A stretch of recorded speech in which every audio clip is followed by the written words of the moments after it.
You have to imagine they had professional material, professional race trucks, but they were looking like absolutely unprofessional.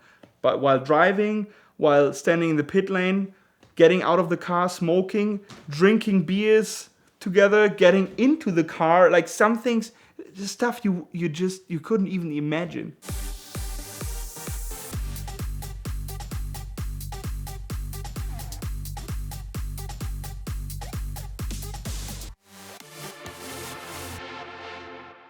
When I had this VT pace car Diablo, which then afterwards went to curated, I realized and decided, I just had these memories from my childhood, and I realized, you know what, like better than owning this SLS nightmare car is probably having a Diablo and a Mercy. That is probably the perfect two-car garage.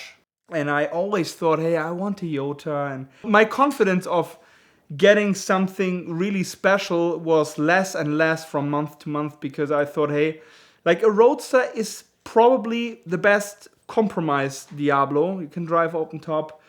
You have all-wheel drive, which makes the car better for using. You have a manual V12 open-top supercar. It cannot get much better than that. As I always want to have the badass bullshit, the cars which just directly as a sign shows that you have a screw loose in your head. There was not a big choice. Like an SV was an option. There was just not the right one on the market, or I haven't seen it, but they are great cars. Basically all the Diablos are great cars. It just depends what kind of guy are you. Doesn't matter which of them, they are all great. Of course, the pinnacle for me was never the GT. Like nowadays, owning a GT, driving it, it's like it's a perfect car, no question. It's fast, it's driving, it's doing everything perfect. It's an incredible car. But the car was a Toyota. Like this is the car. It's the fastest of them.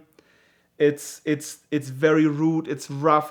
It's far from perfect, but it's a beast on four wheels. And it's just to compare. Ferrari owners don't want to believe it, but they have to face it. Like an F40 has just zero chance against a Toyota on the straight, maybe on the brake, yeah. But on the straight, there are not that many competitors.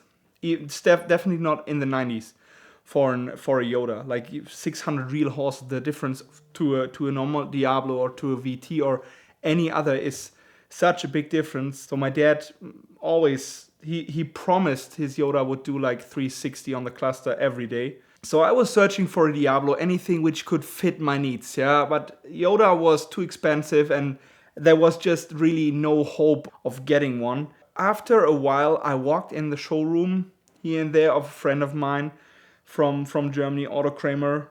Yeah, Jason always had in the showroom a very special Diablo, an SV-R. And I always had a soft spot for these cars, not only for the cars, but for that whole idea of SV-R racing, which basically was like the ingredients, the recipe of SV-R racing was Stefan Rattel, a professional racing driver who knows what racing is and how to organize that properly, and I would say he did a great job. Philippe Chariol, you know, a jewelry dealer, a watch producer who just had, I guess, way too much money and great ideas how to spend it.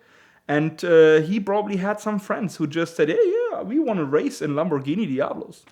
Never had before, yeah. And so in 96, the SV-R Super Trophy was, I would say, founded probably, yeah, and took place from 96, 7, 8, 99. And I think then they changed to GT in 2000, GTRs. And in 1998, there was a Lamborghini meeting, Lamborghini Days at Dijon, the Formula One racetrack from back in the day in the middle of France. And I drove down with my dad in the Toyota. I was 8 years old. We had to take two cars because my mother was following in the BMW of my dad. We were driving in the Toyota, and I was switching seats back and forth always when it was too uncomfortable.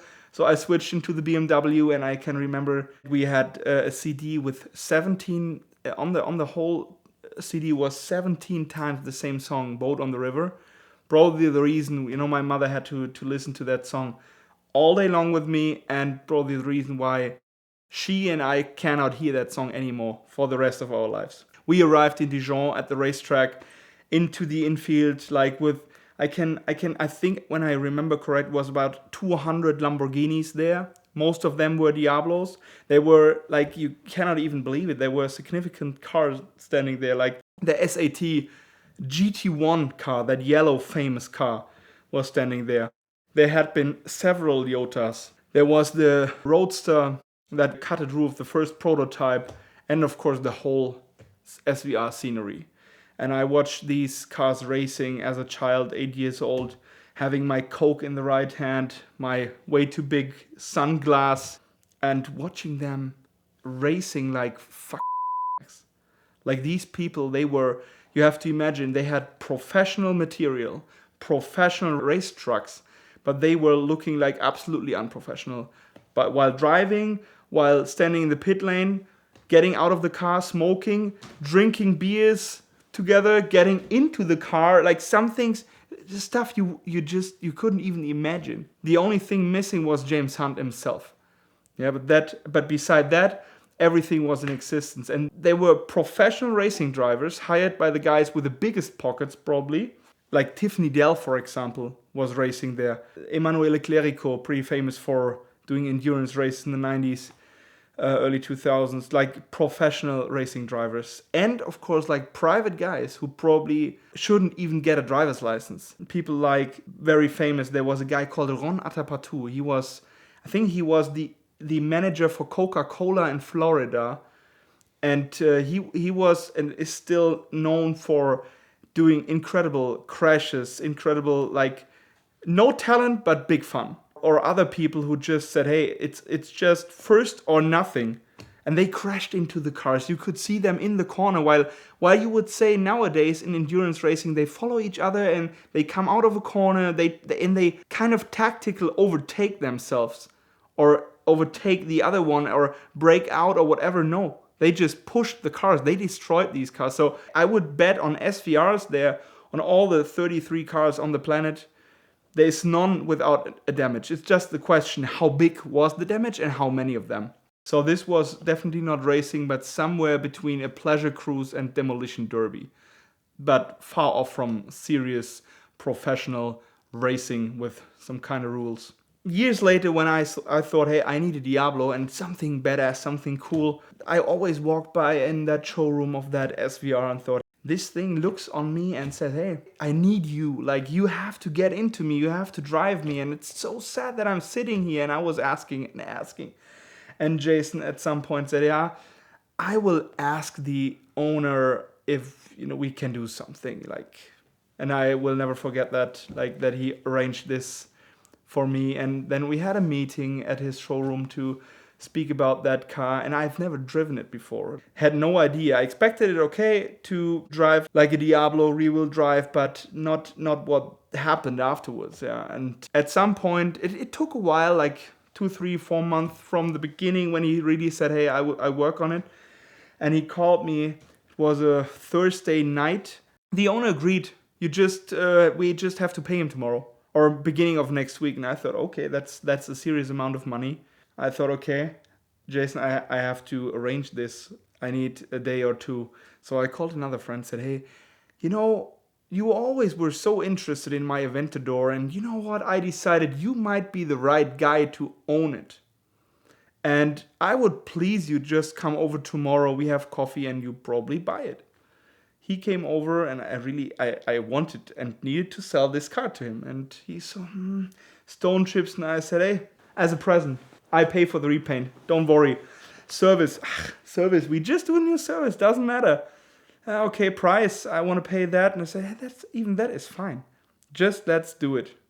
So we did fast, and was because of that able to pay for the SV-R in time. Jason brought it over, and we brought it off from the trailer, and the immobilizer wasn't working, but the car was starting. So the lights were on all the time and flashing around the car. I was so on the drug that I thought, hey, I have to drive this car. So dealer plates on the car, first 100 meters, and this is the Diablo to have. Like, if it gets as close as possible to Yoda, it would be, I think it is the SV-R. It's the driver's Diablo of them all. It's so easy to handle. It just does everything so direct. It accelerates so easy, shifts so easy, because you have that short ratio of gearbox. And I think they didn't get appreciated that much in the last years, but for us that started, there is a small community of SVR owners, and that car is, I had so many nice experiences with it already.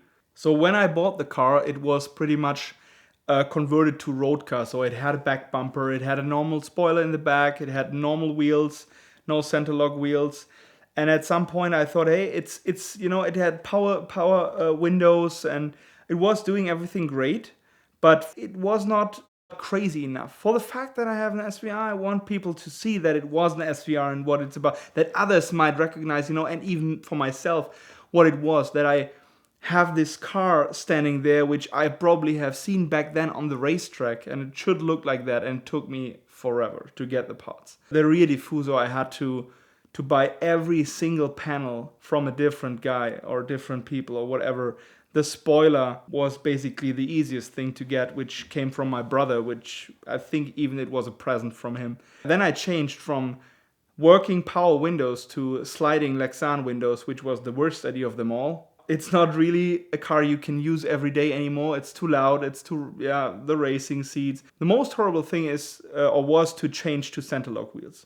And in between the fact the car was on the lift and I had to put on all the center lock parts, the wheel nuts and hubs and all that stuff, and the brakes, I sold the set of wheels I had to add. So I had to go through this nightmare, but it was absolutely worth it. Nowadays it's standing on center locks. It is black with that orange accents. And for me, this is the ultimate driver's Diablo of all time. When you're buying a pre-owned car, it is critical to get a professional mechanic to inspect it every time.